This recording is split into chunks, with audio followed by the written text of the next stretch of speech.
जय सिया राम दोस्तों। तो देखिए आज की इस वीडियो में मैं आप लोगों को बताने वाली हूँ कि जो 24 फलाहारी एकादशी होती हैं उन एकादशियों के क्या नाम होते हैं और उन एकादशियों पर आपको क्या खाना चाहिए। देखिए अगर आप नॉर्मली एकादशी का व्रत करते हैं तो फलाहार आप कुछ भी खा सकते हैं अपनी मर्जी का, तो कोई प्रॉब्लम नहीं, आप तब तो कुछ भी खाइए। लेकिन एक तरह से व्रत ऐसे भी रखा जाता है कि साल की 24 एकादशी फलिहारी संकल्प लिया जाता है। उन एकादशियों में आपको जो है ना वही चीज़ खाई जाती है जो बताया जाता है। आज की वीडियो में मैं आपको वही बताने वाली हूँ। पर्टिकुलर एक चीज़ बताई जाती है, आपको उसी से अपना व्रत जो है ना करना होता है। तो आपको निर्जला रहकर पूरे दिन व्रत करना होता है। शाम के समय आपको नहा धोकर चौकी लगाकर भगवान विष्णु की पूजा करनी होती है। उसके बाद जो भी चीज़ बताई गई है उस दिन के व्रत के लिए खास आपको वही चीज़ खानी है एक निश्चित क्वांटिटी में। जैसे मान लीजिए आप लौंग, उस दिन लौंग खानी होती है तो आप लौंग ऐसा नहीं खाएंगे ना कि कटोरी भर के खा ली, ऐसे नहीं। आपको मतलब 2 लौंग का जोड़ा ले लिया आपने, या तो उसे दूध से सटक लिया, इस तरीके से अपना आपने जो है उस दिन फलिहार कर लिया। उसके बाद आपको द्वादशी वाले दिन अगर आप चाहें तो ब्राह्मण को भोजन करा सकते हैं, नहीं तो कुछ भी थोड़ा बहुत सीधा जो है ना मंदिर में दान दे दें या किसी को भी थोड़ा बहुत दान दे दें और उसके बाद आप अपना जो है ना भोजन कर सकते हैं। तो चलिए वीडियो को शुरू कर लेते हैं और मैं अब आपको बता देती हूँ कि किस एकादशी में हम क्या खा सकते हैं 24 फलिहारी एकादशी के व्रत में। श्री सूत महाराज ने नैमिषारण्य तीर्थ पर शौनकादिक 88,000 ऋषियों से कहा, हे मुनीश्वरों, भगवान श्री कृष्ण ने अपने परम भक्त व प्रिय सखा को प्राचीन समय में अपने प्राणों से मुक्ति और बैकुंठ में स्थान प्राप्ति करने के लिए जो व्रत और उसका महात्म बताया है वही आज मैं आप लोगों को बता रहा हूँ। वर्ष के 12 महीनों में कुल 24 एकादशी होती हैं। इसके अलावा जिस वर्ष पुरुषोत्तम मास पड़ता है तब 2 एकादशी और बढ़ जाती हैं और इस प्रकार कुल 26 एकादशी होती हैं, जिनके नाम मैं कहता हूँ, ध्यान पूर्वक सुनिए। 12 मास में आने वाली 11 और उस दिन किया जाने वाला फलाहार। पहली एकादशी अघन मास की कृष्ण पक्ष की एकादशी होती है। इसे उत्पन्ना एकादशी कहते हैं। पहली एकादशी में गुड़ और बादाम का फलाहार किया जाता है। दूसरी एकादशी अघन मास की शुक्ल पक्ष की एकादशी है, जिसे मोक्षदा एकादशी कहते हैं। इस दिन तुलसी की मंजरी व धूप दीप से पूजन किया जाता है और इस एकादशी को बिलपत्र का फलाहार किया जाता है। तीसरी एकादशी पौष मास की सफला एकादशी होती है, जो कि कृष्ण पक्ष की एकादशी होती है। इस दिन नारियल, आंवला, अनार से पूजन किया जाता है। इस एकादशी में तिल और गुड़ का फलिहार किया जाता है। चौथी एकादशी हमारी पौष मास के शुक्ल पक्ष की एकादशी होती है। इस एकादशी को पुत्रदा एकादशी भी कहते हैं। इस दिन गाय के दूध का बना हुआ फलिहार किया जाता है। पांचवी एकादशी हमारी माघ मास में आती है। माघ मास के कृष्ण पक्ष की एकादशी को षटतिला एकादशी कहते हैं। इस दिन पेठा, नारियल, सीताफल, सुपारी से पूजन किया जाता है और इस दिन तिल व खोए से बनी हुई चीजों से फलाहार किया जाता है। माघ मास के शुक्ल पक्ष की एकादशी को जया एकादशी कहते हैं।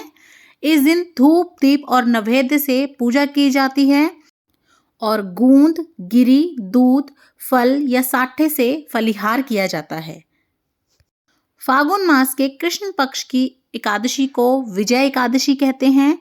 धूप दीप से इसका पूजन किया जाता है और इस दिन सिंघाड़े का फलिहार किया जाता है, यानी कि सिंघाड़े के आटे से इस दिन फलिहार करना होता है। फागुन मास के शुक्ल पक्ष की एकादशी को आंवला की एकादशी कहा जाता है। इस दिन आंवला के पेड़ के नीचे बैठकर पूजा करने से या आंवला की पूजा करने से, धूप दीप दिखाने से जो है भगवान बहुत खुश होते हैं और इस दिन आंवले का ही भोग लगाया जाता है और फिर आंवले से ही फलिहार भी किया जाता है, या फिर आप आलू या फिर दूध भी ले सकते हैं। चैत्र मास की कृष्ण पक्ष की एकादशी को पाप मोचनी एकादशी कहा जाता है और इस एकादशी में चिरौंजी का फलिहार किया जाता है। छोटे छोटा मेवा होता है, मेवे की तरह होती है चिरौंजी, उसका किया जाता है। या फिर अगर आप चिरौंजी नहीं लेना चाहते तो आप मेवा या दूध से बनी हुई मिठाइयों से भी फलिहार कर सकते हैं। इसके बाद चैत्र मास के शुक्ल पक्ष की एकादशी आती है, जो कि कामदा एकादशी के नाम से जानी जाती है। इसमें लौंग का फलिहार किया जाता है और जैसे कि मैंने आपको बताया कि बहुत ज़्यादा क्वांटिटी में नहीं खाई जाती लौंग, सिर्फ आप 2 या 5 लौंग लेकर उससे आप दूध के साथ सटक के अपना फलिहार कर सकते हैं। वैशाख मास की कृष्ण पक्ष की एकादशी को वरुथनी एकादशी कहते हैं। इस एकादशी में खरबूजा, आलू और दूध का फलिहार कर सकते हैं। वैशाख मास के शुक्ल पक्ष की एकादशी को मोहिनी एकादशी कहते हैं। इस एकादशी में गोमूत्र का फलिहार किया जाता है। तो आप थोड़ा सा गोमूत्र लेके उससे आप अपना जो है ना व्रत का फलिहार कर लें और दूध पी लें। तो इस तरीके से आप जो है अपना फलिहार कर सकते हैं। जेठ मास के कृष्ण पक्ष की एकादशी को अपरा एकादशी कहा जाता है और इस दिन ककड़ी का जो है उसे फलिहार किया जाता है और आप साथ में दूध या फल भी ले सकते हैं। जेठ मास के शुक्ल पक्ष की एकादशी को निर्जला एकादशी कहा जाता है और इस एकादशी के फलिहार में आप कैरी, आम यानी कि दूध और मिठाइयों से अपना फलिहार कर सकते हैं। आषाढ़ की कृष्ण पक्ष की एकादशी को योगिनी एकादशी कहते हैं और इस एकादशी में आपको मिश्री से फलाहार करना होता है, साथ में आप दूध भी ले सकते हैं। आषाढ़ के शुक्ल पक्ष की एकादशी को देवशयनी एकादशी या फिर पद्मा एकादशी कहते हैं और इस एकादशी में आपको दूध या दूध से बनी हुई मिठाई से फलाहार करना होता है। सावन के महीने में कृष्ण पक्ष में आने वाली एकादशी को कामदा एकादशी कहा जाता है। इस दिन तुलसी की मंजरी से पूजा की जाती है और इस दिन फलिहार में आप दूध, दही, अरई या आलू ले सकते हैं। और सावन मास के शुक्ल पक्ष की एकादशी को पुत्रदा एकादशी कहते हैं। इसे पवित्रा एकादशी भी बोला जाता है। इसमें आप गुड़ का फलिहार कर सकते हैं। भादो मास के कृष्ण पक्ष की एकादशी को अजा एकादशी कहा जाता है या अजया एकादशी भी कहा जाता है और इस दिन की एकादशी में आपको फलिहार में बादाम और छुआरे का फलिहार करना होता है। भादो मास के शुक्ल पक्ष की एकादशी को वामन एकादशी भी कहा जाता है या फिर परिवर्तनी एकादशी भी बोला जाता है और इस दिन आप ककड़ी, खीरा, केला या दूध ले सकते हैं फलिहार में। अश्विनी मास के कृष्ण पक्ष की एकादशी को इंद्रा एकादशी बोला जाता है और इस दिन तिल, गुड़ का फलिहार लिया जाता है। अश्विन मास के शुक्ल पक्ष की एकादशी को पापाकुंशा एकादशी कहा जाता है और इस दिन दूध या फल से आप अपना फलिहार कर सकते हैं। कार्तिक की शुक्ल पक्ष की एकादशी को देव उठनी या प्रबोधनी एकादशी भी कहा जाता है और इस दिन काचरे, मेवा, दूध, दही से आप फलिहार कर सकते हैं। और इसके अतिरिक्त 2 एकादशी और आती हैं पुरुषोत्तम मास में, जिसमें पहली एकादशी हमारी होती है पद्मिनी एकादशी, जिसमें आपको जो है ना काचरे का फलिहार किया जाता है या आप ऋतु फल से भी जो है अपना फलिहार कर सकते हैं। और दूसरी होती है हमारी परमा एकादशी। इस एकादशी में भी आप ऋतु फल से अपना फलिहार कर सकते हैं। जैसे इन एकादशियों के नाम हैं वैसे ही इनके गुण भी अलग अलग हैं। इनको करने की विधि तथा फल का वर्णन विस्तार पूर्वक बताया गया है। जो प्राणी इन एकादशियों का विधि पूर्वक व्रत और उद्यापन करते हैं उन्हें उसी प्रकार इसका फल प्राप्त होता है। श्री सूत जी महाराज बोले, हे ऋषिवरों, इस एकादशी व्रत के महात्म्य को पांडवों से श्री कृष्ण भगवान ने स्वयं कहा कि इस उत्तम व्रत को विधि पूर्वक करने पर मनुष्य पृथ्वी पर अनेक प्रकार के सुखों को भोग कर अंत में विष्णु लोक को प्राप्त करता है। उसी श्रेष्ठ व्रत को जानने की इच्छा से भगवान श्री कृष्ण से अर्जुन ने पूछा, हे माधव, हे मधुसूदन, इस एकादशी व्रत के करने का क्या महत्व है और इस व्रत के करने से कौन कौन से पुण्य की प्राप्ति होती है।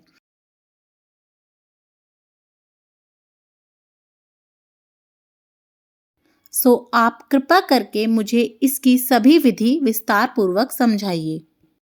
अर्जुन के इस प्रकार प्रश्न करने पर भगवान श्री कृष्ण ने कहा, हे अर्जुन, इस व्रत को मार्गशीर्ष यानी कि अघन मास के कृष्ण पक्ष की एकादशी से प्रारंभ करना चाहिए।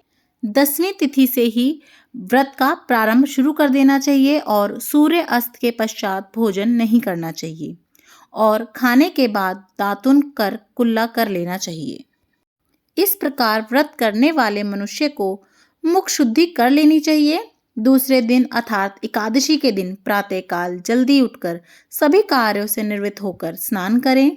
स्नान करते वक्त, हे वासुधरे, मेरी सभी पापों को नष्ट कर मुझे सुख सम्मति दे। ऐसी प्रार्थना करते हुए स्नान पूर्ण करें। व्रत करने वाले को व्रत धारण करने के दिन किसी की निंदा नहीं करनी चाहिए और ना ही काम, क्रोध, मद, लोभ और अहंकार जैसे विचारों को मन में लाने दें। स्नान के बाद भगवान विष्णु को धूप, दीप, नैवेद्य के साथ अन्य पूजन सामग्री के साथ अच्छे से पूजन करें, आरती करें। रात्रि में दीप दान कर समस्त रात्रि भजन व भगवत पुराण का पाठ करना चाहिए। इस दिन खाट पर नहीं सोना चाहिए। द्वादशी के दिन ब्राह्मणों को भोजन कराकर दक्षिणा देनी चाहिए। हे पार्थ, कृष्ण पक्ष और शुक्ल पक्ष एकादशी में भेद ना समझें। ये दोनों एकादशी ही एक समान है। इस व्रत को करने से जो फल प्राप्त होता है वह सुनिए। मनुष्य को तीर्थ में स्नान और दर्शन करने से जो फल मिलता है उस फल के 16 गुना से अधिक फल एकादशी व्रत करने से प्राप्त होता है। सूर्य चंद्र ग्रहण में दान करने से, कुरुक्षेत्र में स्नान करने से, संक्रांति में दान करने से जो पुण्य फल प्राप्त होता है वही फल इस व्रत को करने से प्राप्त होता है। जो फल अश्वमेघ यज्ञ के करने से मिलता है उससे 100 गुना फल एकादशी व्रत के उपवास से मिलता है। 1000 तपस्वियों को 16 वर्ष तक भोजन कराने से जो फल मिलता है वह फल एकादशी व्रत से प्राप्त होता है। जो फल वेद पाठी ब्राह्मण को 1000 गाय दान करने से मिलता है उससे 10 गुना ज्यादा फल एकादशी व्रत करने से मिलता है। हे अर्जुन, विद्यादान से 10 गुना फल एक भूखे मनुष्य को भोजन कराने से मिलता है। इसीलिए अन्नदान सर्वश्रेष्ठ दान है जिसके करने से पितृ तृप्त होते हैं। एक बार भोजन कराने का फल भी निर्जला व्रत करने के आधे फल के बराबर ही होता है तथा अंत काल तक बैकुंठ में निवास करते हैं। अंत संसारी सुख के साथ बैकुंठ के सुख चाहने वालों को अवश्य ही एकादशी का व्रत करना चाहिए। तो इस तरह से मैंने आपको सभी एकादशियों के नाम बता दिए हैं और किस एकादशी में आपको कौन से फलिहार करने हैं वो भी मैंने आपको संपूर्ण विधि बता दी है। तो आपको वीडियो कैसी लगी मुझे ज़रूर बताइएगा और अगर अच्छी लगी हो तो कमेंट बॉक्स में जय सिया राम लिखना बिल्कुल भी मत भूलिएगा। ज़्यादा से ज़्यादा शेयर कीजिएगा ताकि किसी के काम आ सकें। लाइक और सब्सक्राइब करना बिल्कुल भी मत भूलिएगा। देखने के लिए बहुत बहुत धन्यवाद। जय सिया राम।